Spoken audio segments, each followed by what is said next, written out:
It was insane in a good way, but it was insane. That's it. That's my intro.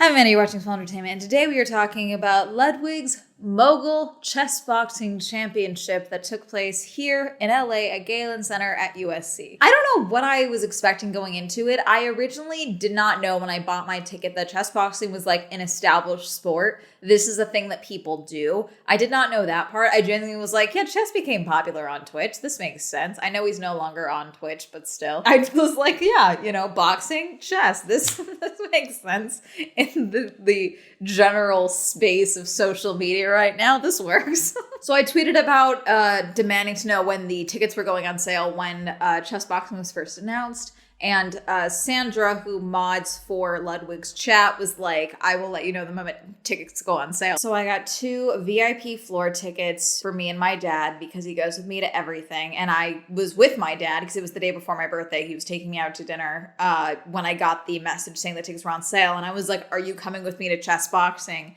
He's like, what does that mean? The guy is a streamer and they're going to play chess. And then I think they just start hitting each other at some point because I didn't know how it worked. And he was like, we're going to watch nerds punch each other in the face. Sign me up. So my dad came with me. But then I heard the Iced Coffee Hours podcast that Ludwig was on, where he actually talked about chess boxing and how it was going to work and how they were going to do 1 round of chess, 1 round of boxing, alternating with the final round being chess again until someone lost in chess. There was a checkmate or someone got knocked out in boxing. And I was like, oh, okay, this makes more sense than just like we're playing chess and then all of a sudden.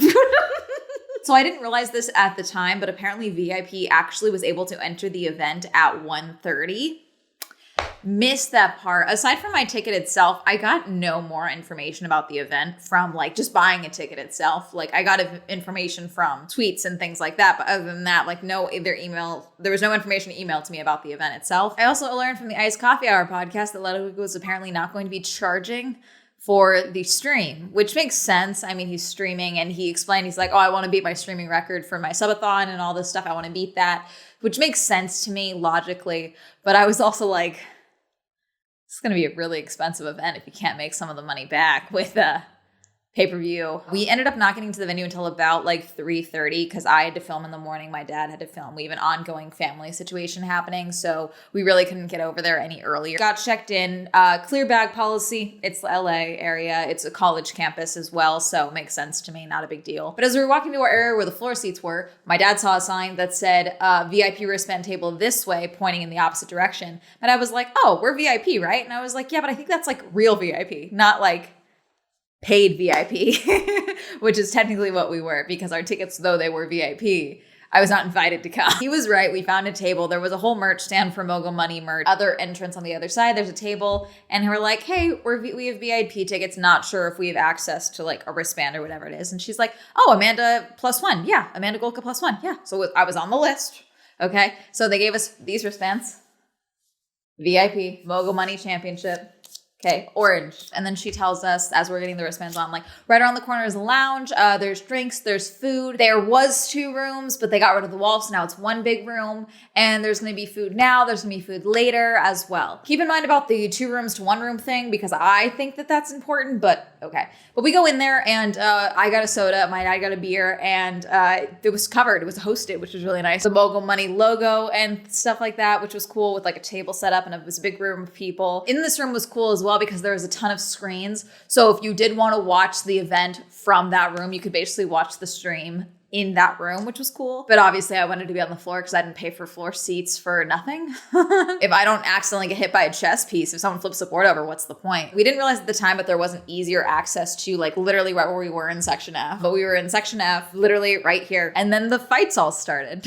So the first 2 rounds of the night were actually a brand new sport. It was Smash and boxing. So they would do 1 round of Smash and then they would actually box. So the first 2 opponents were Spud and Toussaint. Honestly, I had way more fun watching the Smash rounds than I did the chess rounds. Maybe it's just because I understand Smash more than I understand chess, but like it was pretty easy to follow. Pretty solid fight. Toussaint was definitely the stronger opponent boxing wise.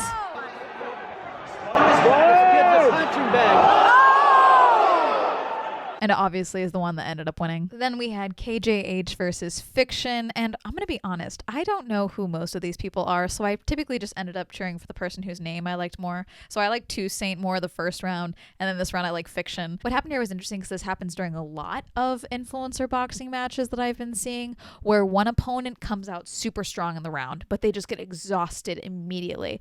And that seemed to be what's happening with KJH, because he would start super strong and would just start raining down hits, but he would just get tired so quickly in doing that. They're fighting like toddlers.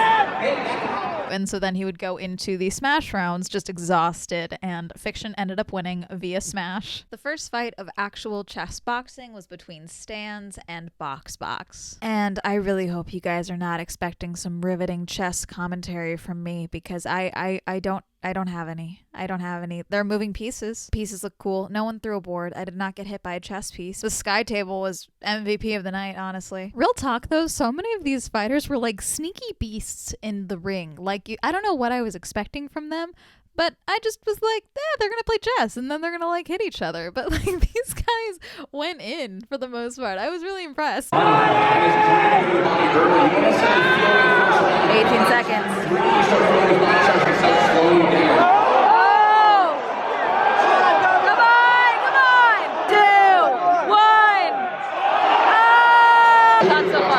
I think it's fantastic. This thing is so amazing. It's so well ran. It's absolutely fantastic. And I can't wait to see more chess. So Box ended up winning basically by TKO because Stans got injured. I think he hurt his shoulder or something. I'm not sure, but the ref called it. Box won. I like this little celebration moment. It's fun. And there's like a special term for getting hit in the head and then blundering. The name of it. If I didn't get hit in the head, I would probably remember. Next up, we had Overt Flow and Abroad in Japan. I did not get the first round of chess, sorry. Overt Flow, to get into the ring with this guy, I would be terrified. I think he smiled once the entire time he was in the ring. He was given a little bit of Sir Harwin Strong, little intense in there, a little scary. And then everyone just told me that every time I mentioned Abroad in Japan, I was supposed to say that he is an affable man. I do my little dancey dance. Oh yeah, these headphones, by the way, they have earplugs in, and then they put the headphones over them, and the headphones are playing music so they can't hear anything from the crowd or the announcers.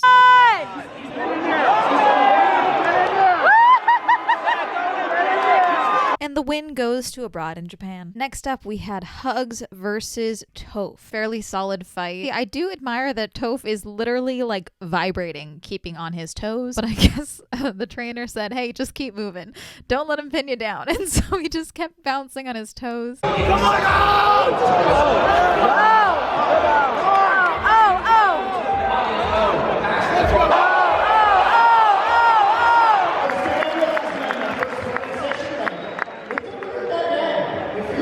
Win goes to Hugs via boxing. Next up, we have Lawrence versus Amon. And the chess people around me were telling me that they thought that these two guys were so high ranked and so evenly ranked that the chess round would either be incredibly interesting or it would be literally a stalemate at some point. And honestly, it was impressive to see how quickly these moves were happening. They were flying through the board. Amon, just an absolute beast, honestly, just kind of clobbering Lawrence to the point that the ref is like, no, you're done. And Lawrence is like, no, I can keep going. I do think this was the right call here because he was getting clobbered. Next up, we have Andrea versus Dina. So both girls had their strengths. Dina was more skilled at chess. Andrea was more skilled at boxing.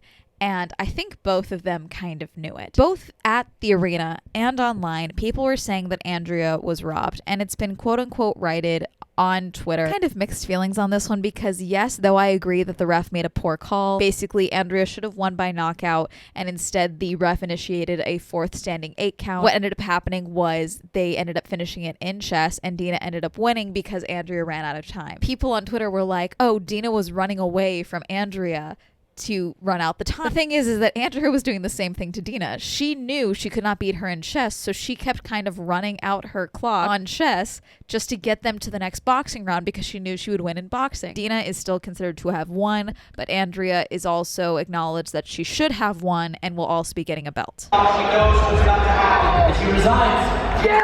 Next up, we have Churdleys versus Myth. This one was fun, mainly because The chess, it was very clear. Both of them barely knew what they were doing. They were trying their very best. Basically just kind of threw the rules out the window, and we're letting them basically look at the crowd, mainly cheerleaders.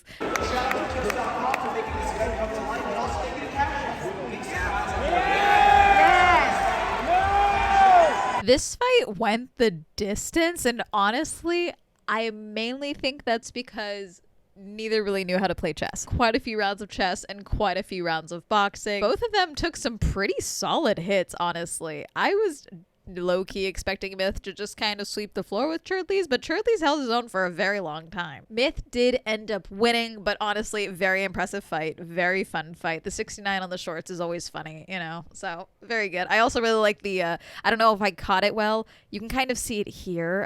The skeleton detailing on Myth's glove is sick as hell. I love it. Next up, we have the main event, Disguised Toast versus Point Crow. Apparently, Point Crow got started in content creation because of Disguised Toast, which is sweet. It's very nice. And, you know, they say not to meet your heroes, but it's always fun to fight them. There was, in fact, an illegal nut shot, and I don't even have nuts, and that looked very painful. Some very good hits.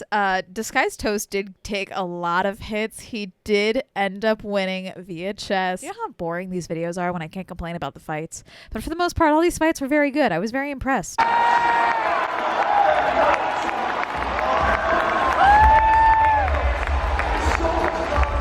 And then Germa, with the setup of the century, asked Ludwig why he wasn't participating in Mogul Chessboxing Championship. Right now, just give me one moment, please.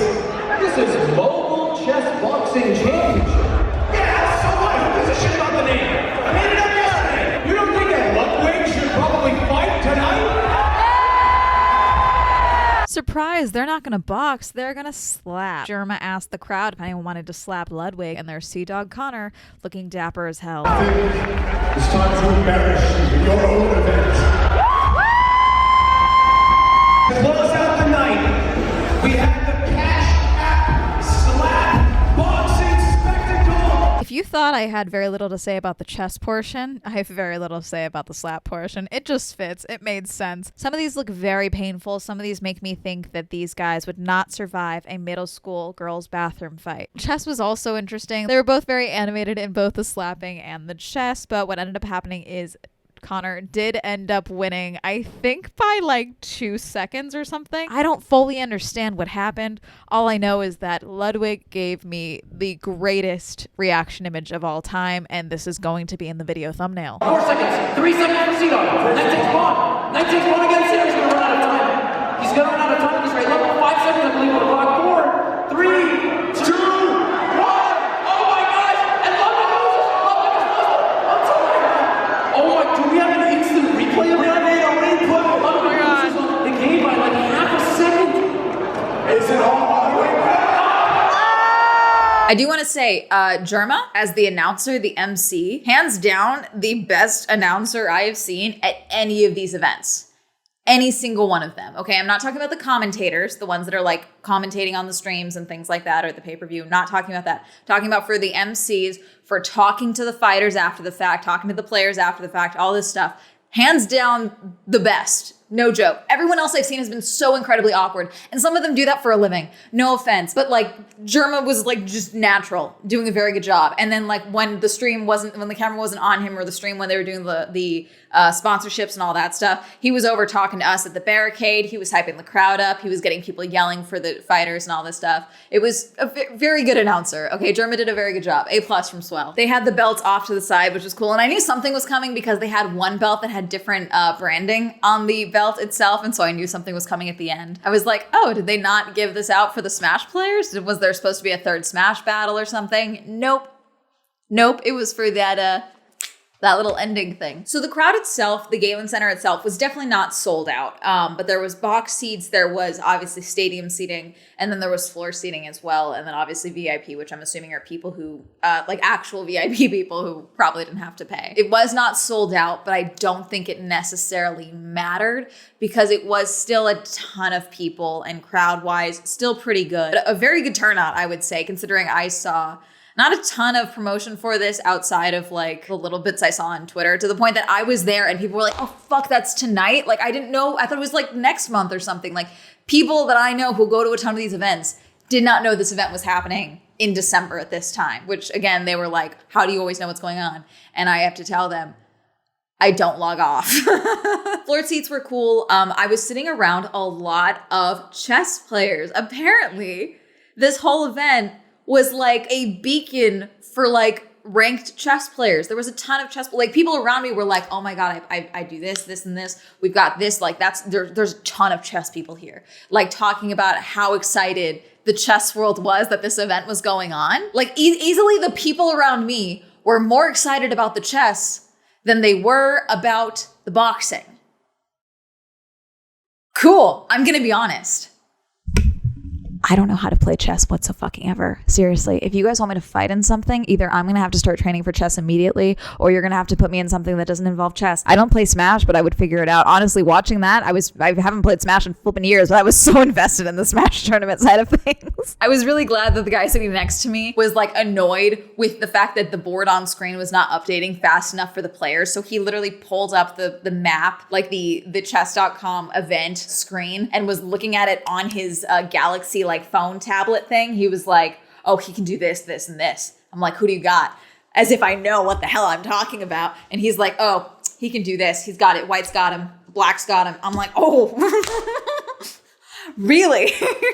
It was really fun. I was expecting someone to flip a board. No one flipped a board. It was very intense. It was kind of fun to see the more intense players playing against each other versus like, say, Myth and Churdleys, who had no idea really what they were doing. And they just kept looking at the crowd like, am I allowed to do this? I did think it was really great that they were doing a simulcast basically in different languages. So they were doing English, French, and Spanish. And apparently this is the first time, allegedly, I don't know, in YouTube history that this has happened, where they did multiple like commentated events like this in different languages at the same time versus after the fact having them translated. They instead had actual commentators like commentating in their languages. That was really cool. I was right behind the Spanish commentators. I always love stuff like that. I think that's really cool when there's like little steps like that made. Walkouts were really fun. I always think that that's fun. It's a fun way to show up. Someone had a possum, Charlize had a possum. Incredible. Also, the fact that that possum was so docile and just like holding on to her like that makes me feel like a bad dog mom, because Hermes has never been that mellow in his goddamn life. And I compare him to a possum once in a while. And I don't think it's a fair comparison. I think it's rude to possums to compare Hermes to possums. The fight ends. Ludwig loses at his own event. During Ludwig versus Connor, at one point, one of the announcers, the commentators, who I believe was the boxing commentator, he started promoting Star Force Systems, which is one of the sponsors. And he cuts himself off halfway through and he hears himself in his ear. And then the other guy said something and I forgot what he said. But I'm fairly certain that because this was during the Cash App portion, Cash App's requirement for this whole portion was that no other sponsors be named during this segment, be mentioned, or like you don't get paid or something like that. And so they were like, shut the fuck up, shut the fuck up. That's what I'm thinking based on how he went, oh. But I did like the all the sponsors, all the mid-rolls they had planned out and things like that. I think that was a good idea. Having the sky table was a bitchin' idea. I loved the sky table. It was super cool. There was a moment, I filmed it, where it looks like they were having issues with the cables themselves and they replaced the cables. And the moment they did that, I was genuinely starting to be scared. I was like, oh God, please don't fall on someone, please don't fall on someone. That will kill someone. Please don't fall on someone. So that was me half of the event. My anxiety was like, oh God, it's up there. Okay, it's swaying. So that's fun. That's just me being an anxious, crazy person. But it didn't happen. Yay! It was all in all a very fun event. Then we were leaving. My dad had been going back and forth to the VIP lounge most of the event. He kept going back and getting tacos. He was getting drinks. He was bringing me drinks. It was very nice. We had been told that like after the event, yeah, we're going to have more food. So we assumed that we would be allowed to go in there after the event. So we went over to the sign that said VIP in the same color as our wristbands. And security said, no, those are fake. We were like, what are you talking about? We were just here. And it wasn't just me and my dad. It was like a group of other people. No, those are fake. We're like, what are you talking about? We were just in there. It's like, no, you need the other wristbands. It's a different color. It's like, okay, fine. No big deal.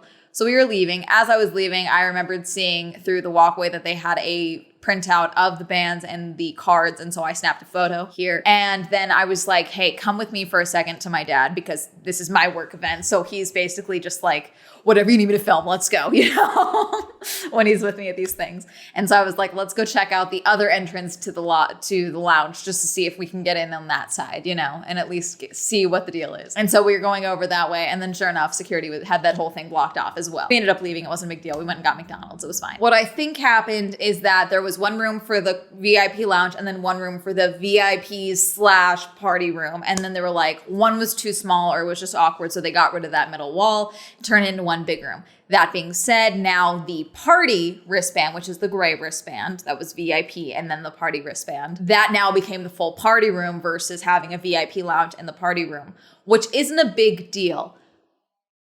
But repeatedly throughout the night, we kept being told that we would be able to get back into that room with these wristbands after the event.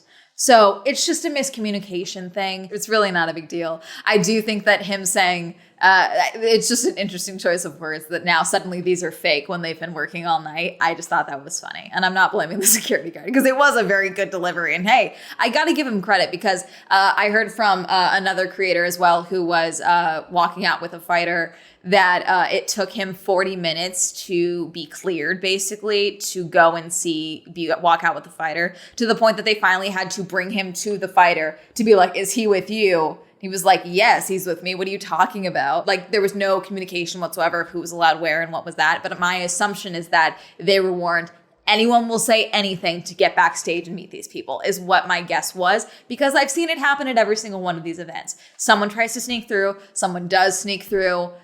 I've interviewed people who have snuck into these events, okay? Like, it's something that happens. So on one hand, I get it. But on the other hand, I'm like, if we're going to have this, we might as well just have like top-notch communication with your security guards and the people running the event. For the most part, everyone that I met was super nice, you know, no big deal. It's not crazy. Overall, a very good event. And I will say, my dad was incredibly impressed. Ludwig, my dad was incredibly impressed by you. My dad is not someone who's easily impressed by anyone. In fact, he was very impressed by all of the fighters and the chess players because my dad, without fail, ends up hating half of the people that he sees box when he's with me, and was just very impressed the entire event, which is saying something for my father. The fact that you were in Crocs the entire time, honestly fucking iconic, kind of hilarious. Very fun event, and that's going to be it. Would I say that the sitting on the floor seats was worth it?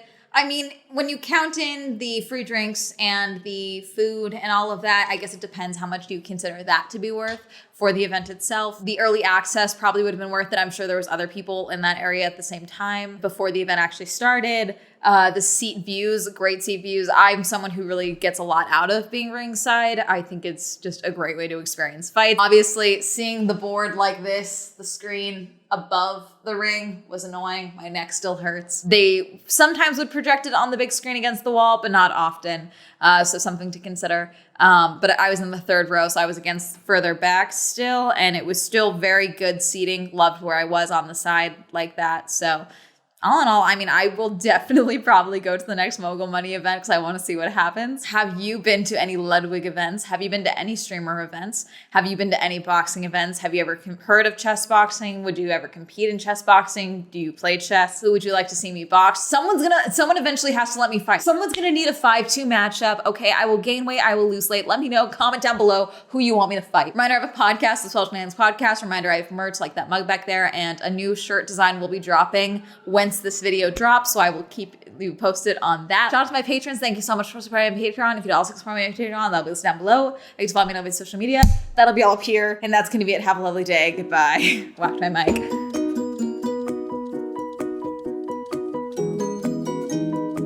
So this was the first event that my dad has been to with me where women were fighting, and he leaned over and he was like, this would be very hard to watch you do. And I was like, what do you think I've been doing for the last 6 months? I've been begging people to let me fight. So you have to let me fight because I got to prove to my dad that I would beat the shit out of someone. Thank you, Alan, Cameron, Christopher, Chris P, Crash PC, Hannah, Dirty One, Don, Elliot, Evan, Eric, Y'all, Hopeless Incognito, Jekka Ray, James, Joe, John M, Jordan, Joseph, Kenny, Kim, Kristen, Lamb, Lexley, Luis, Matt O, Matthew S, Meme Lord, Michael J, Micah, Nathan, Nathaniel, Pat, Penn, Richard, Rob, Red, Robert Ross, Sam, Serena, Sierra, Skylar, Simon, Taja, Timothy, Heavenly, Plastic, Tom, QWERTY, Randy, Winter, Wendy, Williams, Andrews, Wink.